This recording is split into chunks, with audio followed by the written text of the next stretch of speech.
Je vais enchaîner la prise en charge de l'accident vasculaire cérébral et je vais parler des particularités de la prise en charge de l'AVC hémorragique. L'AVC hémorragique est une affection fréquente. C'est une cause importante de morbimortalité dans le monde. Pas de traitement spécifique efficace. Sa prise en charge à la phase aiguë n'a pas changé depuis des décennies. Et pour améliorer l'évolution dévastatrice de l'AVC hémorragique, divers essais cliniques d'intervention médicale et chirurgicale ont été menés au cours des 10 dernières années. Je me suis basée sur des articles qui datent de 2017 et 2018 et bien sûr sur les guidelines de l'American Heart Association, l'American Stroke Association de 2015. Pour commencer, l'AVC hémorragique, cliniquement, il se manifeste par un déficit neurologique focal d'installation brutale. Il y a des signes qui évoquent l'AVC hémorragique, à savoir les signes d'hypertension intracrânienne, le pic hypertensif, la tachycardie ou la bradycardie et l'altération de l'état de conscience. Donc, plus que 20% des patients détériorent leur score de Glasgow de 2 points ou plus avant l'arrivée aux urgences. Donc, l'altération de l'état de conscience est présente chez un patient sur 5 victimes d'accidents vasculaires hémorragiques. Et 15 à 23% continuent à altérer leur état de conscience dans les heures suivant l'hospitalisation. Donc, devant ce risque de détérioration neurologique précoce, la prise en charge de l'AVC hémorragique doit être précoce et agressive. Si le patient est transporté par un moyen médicalisé, donc on commence par la prise en charge préhospitalière. Elle est la même que pour les AVC ischémiques. Les objectifs, c'est assurer les constantes vitales, la libération des voies aériennes, la stabilisation hémodynamique et éventuellement l'évaluation de l'état neurologique par le score de Glasgow. Deuxièmement, on doit noter l'heure exacte du début des symptômes, les antécédents personnels, la notion de prise de médicaments, notamment les anticoagulants, et la prise de toxiques sympathomimétiques qui évoquent un accident vasculaire hémorragique. On doit bien sûr aviser le service des urgences d'accueil afin de réduire le temps d'attente pour la réalisation de l'imagerie cérébrale. Une fois arrivé aux urgences, le patient doit passer directement au service d'imagerie. Selon les recommandations, un scanner cérébral sans injection de produits de contraste est recommandé, constitue le gold standard pour le diagnostic positif et la détection des complications. L'IRM cérébral, en particulier la séquence T2 étoiles, permet de dater le saignement, c'est-à-dire elle permet de différencier entre les hématomes qui sont anciens et les hématomes qui sont récents. Mais devant les avantages du scanner, à savoir l'accessibilité, le coût, la tolérance du patient, le temps de réalisation de l'examen et le contexte d'urgence, on privilège le scanner sans injection de produits de contraste qui est sensible pour détecter les hématomes intracérébraux. Après avoir réalisé l'imagerie, et on est sûr que c'est un AVC hémorragique, on doit faire une évaluation de la sévérité initiale, qui est une recommandation classe A avec un niveau d'évidence B. Il y a le score de Glasgow qui est un score général. Le score de Nice peut être utilisé dans les AVC hémorragiques, mais les scores spécifiques des AVC hémorragiques sont plus sensibles, à savoir le ICH scale, qui est le score validé le plus utilisé. Il prédit le pronostic à 1 mois des AVC hémorragiques. Donc, c'est un score qui est constitué de 5 items, à savoir le score de Glasgow, l'âge du patient, la localisation et le volume de l'hémorragie intracérébrale détectée sur le scanner initial, l'hémorragie intraventriculaire. Ce score, il est coté de 0 à 6 et il est corrélé à la morbidité, à la mortalité 30 jours après l'AVC hémorragique. C'est-à-dire pour un score de 0, la mortalité à 30 jours, elle est de 0. Et pour un score de 5 ou 6, la mortalité, elle est de 100% à 1 mois. Il y a un score qui est une nouveauté, qui est validé en février 2018, c'est un score qui est plus spécifique pour les patients comateux. Donc, il évalue la réponse motrice, qui est cotée de 0 à 4, la réponse, l'ouverture des yeux, les mouvements oculaires, les réflexes du tronc cérébral et le rythme respiratoire. Donc, il est utile surtout pour les patients qui sont comateux. Donc, comment on peut calculer ce score? C'est le même que l'ICH score, mais le score de Glasgow sera substitué par le FOR score. Donc, il est plus sensible pour les patients qui sont comateux. Et il prédit la mortalité à 1 mois avec des résultats comparables à ceux de l'ICH score.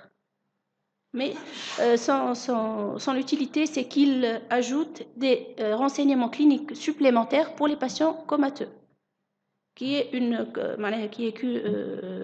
circonstance qui est habituelle au cours des AVC hémorragiques. Après avoir fait l'évaluation clinique initiale, un bilan initial de routine doit être fait, à savoir l'NFS, l'hémostase, un bilan métabolique, les troponines, un bilan toxicologique qui est systématique, cocaïne et les drogues sympathomimétiques, les hémocultures en cas de suspicion d'endocardite infectieuse, les bêta-ACG si la femme en âge de procréation, et éventuellement un ECG.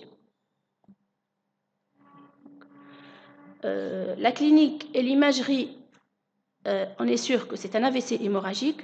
La prise en charge doit être rapide dans une unité neurovasculaire ou unité de soins intensifs neurovasculaires. Donc, il a été démontré que le séjour prolongé au service des urgences est associé à un mauvais pronostic au cours des AVC hémorragiques, non pas seulement pour les AVC ischémiques. Donc, ceci a été démontré par une étude suédoise portant sur 105 043 patients répartis sur 86 hôpitaux, qui a comparé le pronostic, à savoir la mortalité et la survie à long terme, entre les patients qui sont hospitalisés dans une unité de réanimation classique et une unité de soins intensifs neurovasculaires. Et les résultats étaient en faveur de l'hospitalisation dans une unité de soins intensifs neurovasculaires, avec une réduction de la mortalité et une meilleure survie. Par la suite commence la prise en charge dans l'unité neurovasculaire ou l'unité de soins intensifs neurovasculaires. Donc, devant l'instabilité hémodynamique et neurologique, dans les 24-48 heures premières heures, une surveillance continue des constantes hémodynamiques, à savoir la fréquence cardiaque, fréquence respiratoire, la saturation, le CG et la tension artérielle s'imposent, avec évaluation neurologique rapprochée, car le patient est s'altérer à tout moment. Donc, la pression intracrânienne et le débit de perfusion cérébrale et la pression intra-artérielle peuvent aussi être monitorés. Par la suite, la prise en charge de la pression artérielle. Donc, à part les recommandations, je suis basée sur quelques articles qui parlent spécifiquement de la baisse agressive de la pression artérielle au cours de l'AVC hémorragique. Donc, la réduction intensive de la pression artérielle permet une diminution de l'extension de l'hématome et une amélioration du pronostic. Les objectifs thérapeutiques à la phase précoce n'étaient pas bien définis. Sous réserve de certains pensent qu'il existe une zone de pénombre qu'on doit préserver, qui entoure l'hématome intracérébral, mais plusieurs essais cliniques randomisés étudiant la prise en charge précoce au cours de l'AVC hémorragique ont été réalisés. Donc, ces études ont été réalisées entre 2008 et 2016 et la majorité des études n'a pas démontré de différence significative entre le traitement agressif et non agressif de l'HTA à la phase précoce de l'AVC hémorragique. Mais ceci a été limité par la taille peu importante de l'hématome chez les patients inclus aux études. Le délai d'intervention n'était pas le même dans les études allant de 4h30 à 24 heures. Donc les critères de jugement n'étaient pas les mêmes pour toutes les études. Et les critères d'évaluation, certains jugent la taille de l'hématome après 4h30 ou 24 heures, certains jugent le pronostic à 3 mois ou à 6 mois, donc les résultats n'étaient pas concluants. Mais la prise en charge agressive de l'HTA peut être réalisable sans risque avec un pronostic fonctionnel modestement meilleur, mais reste à déterminer les patients à sélectionner, le délai et la durée de l'intervention ainsi que les critères à évaluer par la suite. Donc, le bénéfice de la baisse agressive de la pression artérielle a été démontré surtout si les objectifs tensionnels, c'est-à-dire une pression artérielle systolique inférieure à 140 mm de mercure, a été obtenue en moins d'1 heure et d'une façon durable, c'est-à-dire supérieure à 24 heures. Donc, plus la tension artérielle est obtenue rapidement et de façon durable, plus sera le pronostic meilleur. Donc, selon les recommandations de 2015, pour les patients présentant une pression artérielle entre 150 et 220 mm de mercure et sans contre-indication à un traitement précoce et agressif de la tension artérielle, l'abaissement rapide à 140 mm de mercure est sans risque et peut être efficace pour améliorer le pronostic fonctionnel. Alors que pour les pressions systoliques supérieures à 220 mm de mercure, il peut être raisonnable d'envisager une réduction de la tension artérielle avec une perfusion intraveineuse continue avec une surveillance fréquente de la tension artérielle.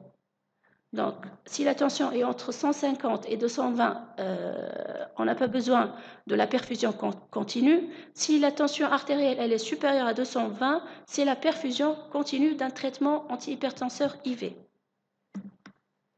Pour les molécules recommandées, la nicardipine IV et l'abétalol IV qui n'est pas disponible en Tunisie constituent les traitements de choix du fait de leur courte demi-vie et avec une titration facile. Nitriate lyophilisat est une molécule qui est proscrite du fait de la vasodilatation cérébrale avec une élévation de la pression intracrânienne qui peut aggraver la situation.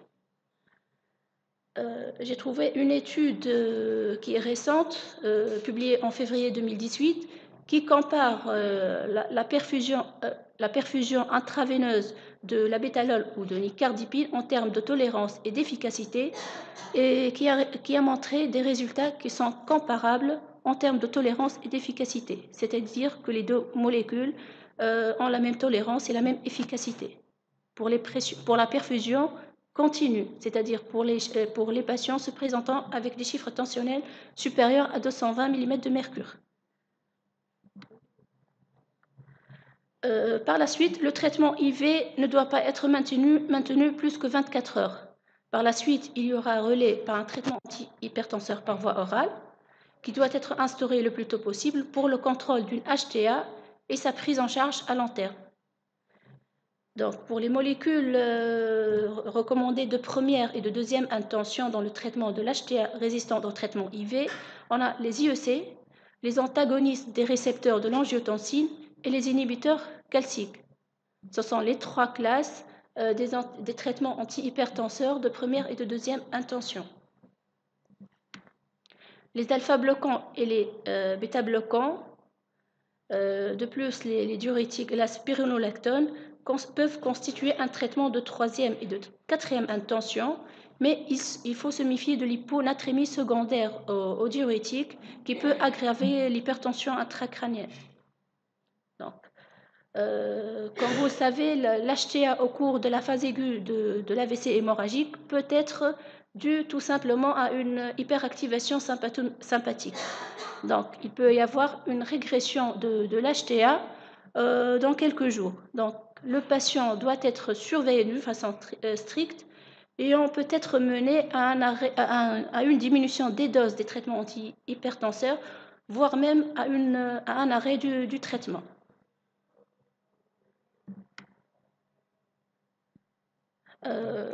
Donc, à part la prise en charge de l'HTA, certains AVC hémorragiques peuvent être dus à des coagulopathies. Je vais commencer par les AVC hémorragiques secondaires à un déficit sévère en un facteur de coagulation ou à une thrombocytopénie.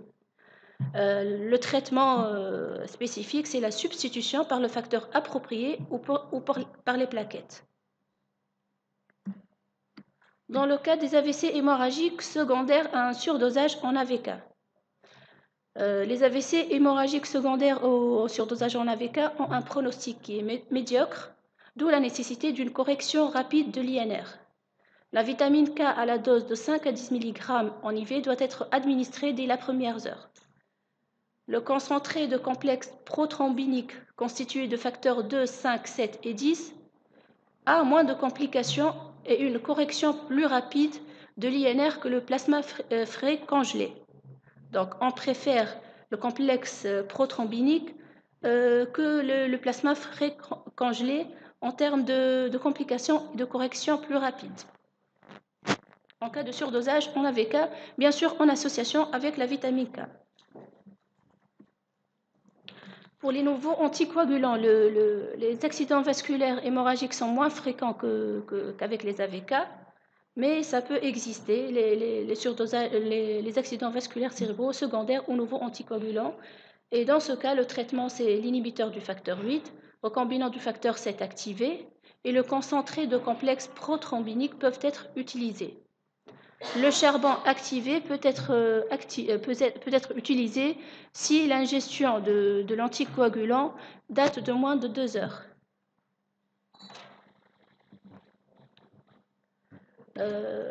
L'hémodialyse et il y a un nouveau anticorps monoclonal peuvent être constitués des antidotes pour le dabigatran, qui est un nouveau anticoagulant. En cas de surdosage par l'héparine, c'est le sulfate de protamine. À part les anticoagulants, on peut avoir des AVC hémorragiques secondaires à des prises des antiagrégants plaquettaires. Donc 25% des AVC hémorragiques qui se présentent, dans leur antécédent, on note la prise d'antiagrégants plaquettaires. Donc la prise d'antiagrégants plaquettaires peut être associée à une expansion de l'hématome, à une augmentation du taux de mortalité avec un mauvais pronostic fonctionnel. Donc l'utilité de la transfusion plaquettaire est incertaine dans ce cas.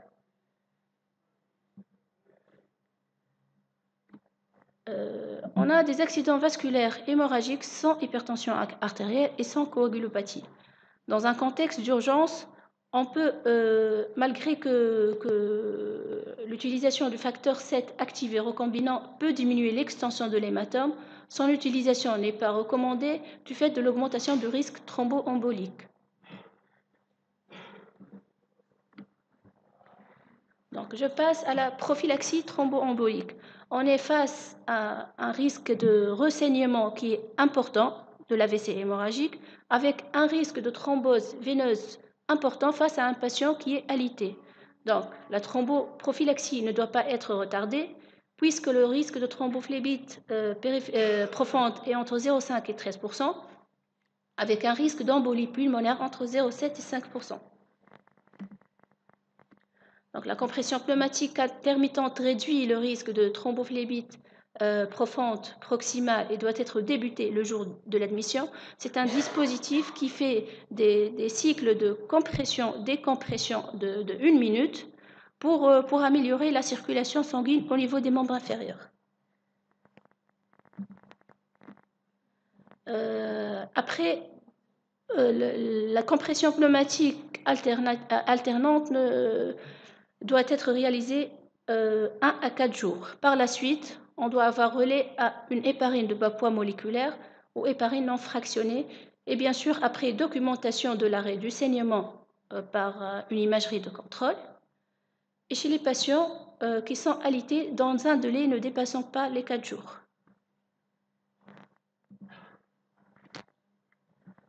En cas de complications thromboemboliques, donc si le patient fait une thrombophlébite, thrombose veineuse des membres inférieurs ou bien une embolie pulmonaire, l'anticoagulation systémique ou la pose d'un filtre de la veine cave inférieure sont indiquées si la thrombophlébite est symptomatique. En cas de thrombophlébite qui n'est pas symptomatique, on ne doit pas traiter.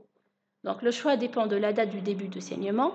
Donc, plus l'embolie ou la thrombophlébite est précoce, plus on est en faveur de la pose d'un filtre de la veine cave inférieure, de la stabilité de l'hématome et de son étiologie. Donc, pour les hématomes lobaires, on préfère les filtres de la veine cave inférieure, et pour les hématomes profonds, on préfère les anticoagulants,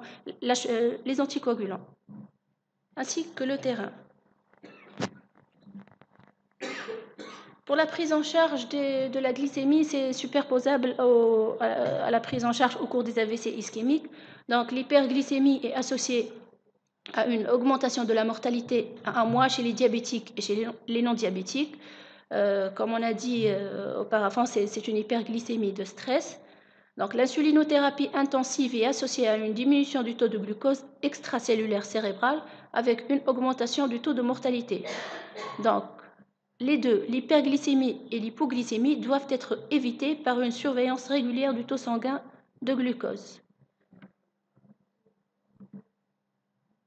Pour la prise en charge de la fièvre constitue un signe fréquent au cours des AVC hémorragiques, en particulier les AVC supratentoriels avec une hémorragie ventriculaire. Donc, et la fièvre, elle est associée à une évolution défavorable et la durée de la fièvre constitue un facteur pronostic indépendant. Donc, pour les moyens qu'on peut utiliser pour abaisser la fièvre, on a les antipyrétiques classiques, les dispositifs de refroidissement externe et les perfusions. S'il y a une fièvre qui est réfractaire aux antipyrétiques, on peut avoir recours aux perfusions de solutés salines froides. À part la baisse de la fièvre, ça permet de réduire l'œdème entourant l'hématome. Et ça constitue l'objet de certaines études, c'est-à-dire le traitement de l'AVC hémorragique par l'hypothermie. Est-ce qu'il peut améliorer, est-ce qu'il peut diminuer la taille de l'hématome et de l'œdème périlésionnel? Pour la prise en charge de l'œdème cérébral et de l'hypertension intracrânienne, c'est l'élévation de la tête à 30 degrés. Une hyperventilation est préconisée. Les solutés hypertoniques et le mannitol IV peut être utilisé. Les corticoïdes sont à proscrire du fait de risque de ressaignement. Pour les crises épileptiques, au cours des AVC hémorragiques, ils sont fréquents, surtout dans les AVC hémorragiques lobaires, et ils doivent être traités par des traitements antiépileptiques.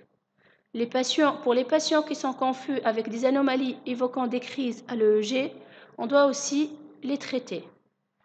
Un Holter EEG est indiqué s'il y a une altération de l'état de conscience qui ne peut pas être expliquée par l'hématome intracérébral. C'est-à-dire que le patient il peut faire un état de mal qui est confusionnel et qui est de nature épileptique et non pas dû à la taille de l'hématome. Pour le traitement antiépileptique préventif, il n'est pas recommandé. Pas d'indication à un traitement antiépileptique préventif.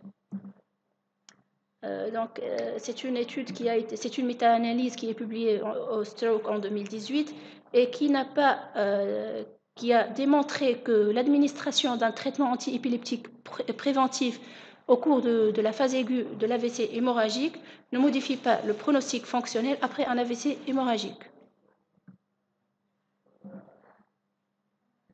De même, pour les AVC ischémiques, c'est la prévention et la prise en charge des complications médicales. Comme a détaillé Dr Benamor, c'est le test de déglutition qui doit être réalisé immédiatement après l'hospitalisation du patient et avant toute alimentation par voie orale. Ce test de déglutition permet de diminuer nettement le risque de pneumopathie d'inhalation. La recherche systématique d'une ischémie ou d'un infarctus de myocarde aussi s'impose par un ECG et les enzymes cardiaques.